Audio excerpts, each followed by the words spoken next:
तो दोस्तों, आज मैं आपके साथ एक बहुत ही महत्वपूर्ण बात मैं आपके साथ शेयर करना चाहता हूँ, जो कि हमारा जो आबादी है देश का, उससे उसका मैक्सिमम 70% लोग LIC करते हैं।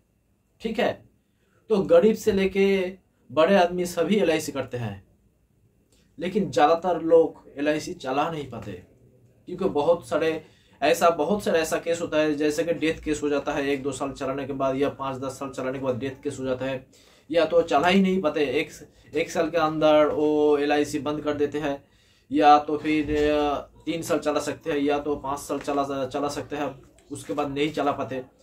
तो LIC के एक टर्म होता है, जैसे कि हर एक पॉलिसी का एक टर्म होता है। मिनिमम अगर आप 3 साल तक कोई भी पॉलिसी अगर आप LIC की चलाओगे तो आपको सरेंडर वैल्यू मिलता है।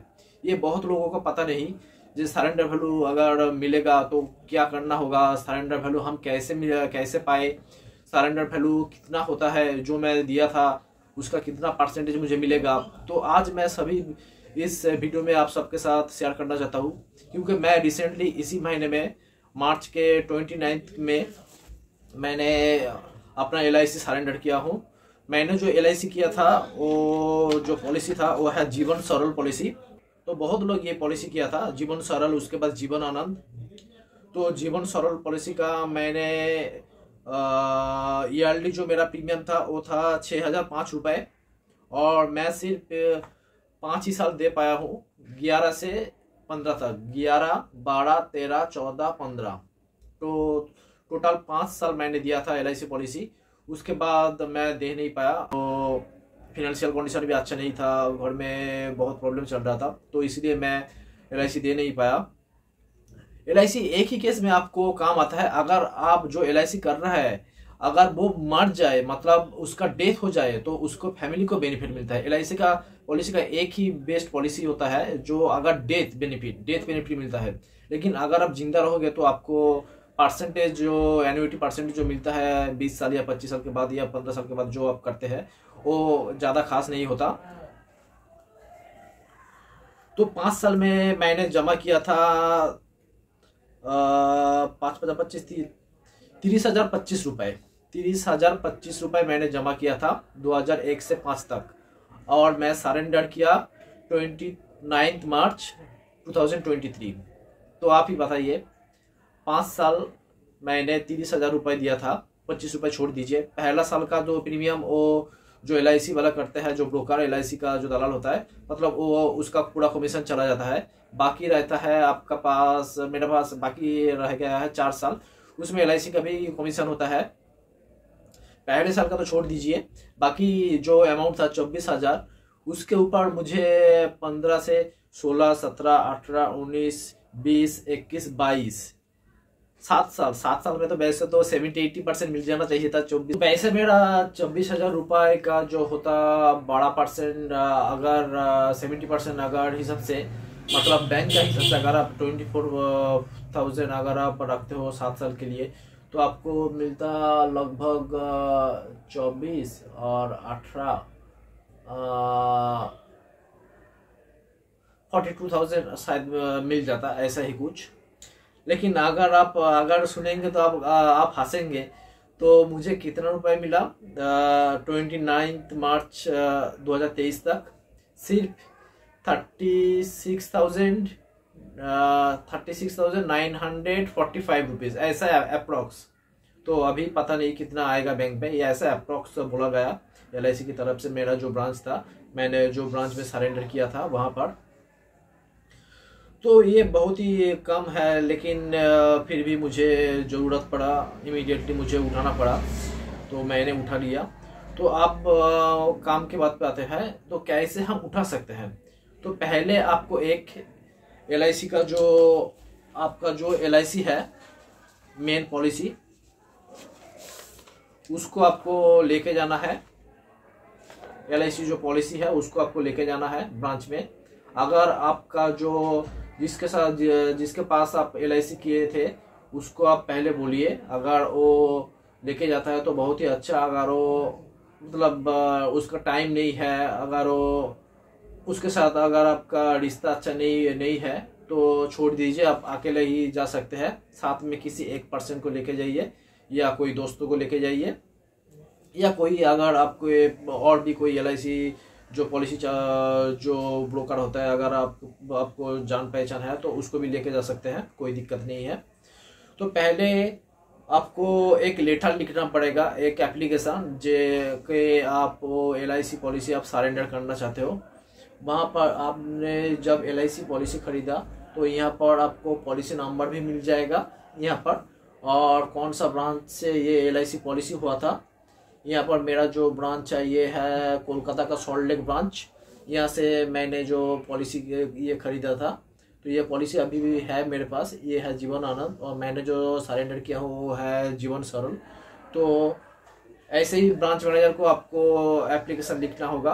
वो एप्लीकेशन कैसे लिखना होगा मैं इस वीडियो के अंदर ही मैं डिटेल्स दे दूंगा। पूरा एप्लीकेशन मैंने जो लिखा है वो आपके साथ शेयर कर दूंगा, ठीक है। तो कोई दिक्कत नहीं है एप्लीकेशन लिखने में।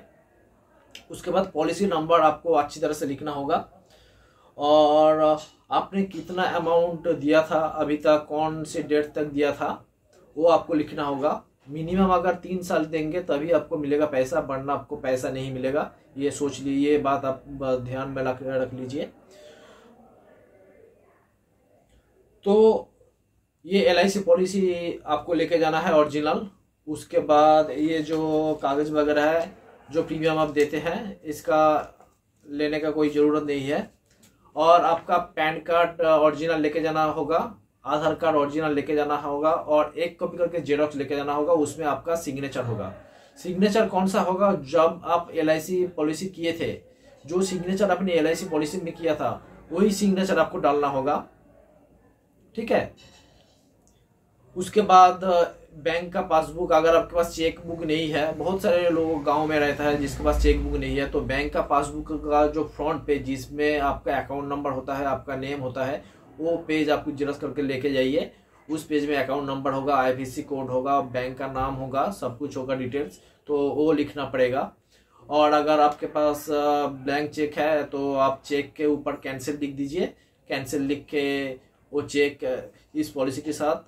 उसके बाद एप्लीकेशन जो देंगे वो एप्लीकेशन, उसके बाद LIC के ब्रांच से सरेंडर के लिए 3 फॉर्म आपको देंगे, ठीक है। वो सारे फॉर्म मैं दिखाऊंगा क्या कहाँ फिलअप करना होता है। एक है NEFT फॉर्म, एक है आप जानते हैं कि आप एनेक्सर 1 जो वो एक जो फॉर्म देता है, जो आप जानते हैं कि LIC पॉलिसी अगर आप सरेंडर करेंगे तो आपको ज़्यादा वैल्यू नहीं मिलेगा, ये सब वगैरह आपको हाँ करना होगा। और अप्रॉक्स जो वैल्यू आपको मिलेगा वो क्या, वो जानते हैं आप। पहले आपको इंक्वायरी, LIC की जो इंक्वायरी है वहाँ पे जाके आप पॉलिसी नंबर बताएंगे तो वो तो जो बैठा होगा वो आपका पूरा डिटेल्स दे देगा, जो अप्रॉक्स आपको यही मिलेगा वो लिखना है वहाँ पर, ठीक है। और एक फॉर्म रहेगा, ठीक है, जो हेड ऑफिस में जाएगा। वो फॉर्म में थोड़ा पार्ट आपको फिलअप करना होगा, और वहाँ पर एक विटनेस होगा।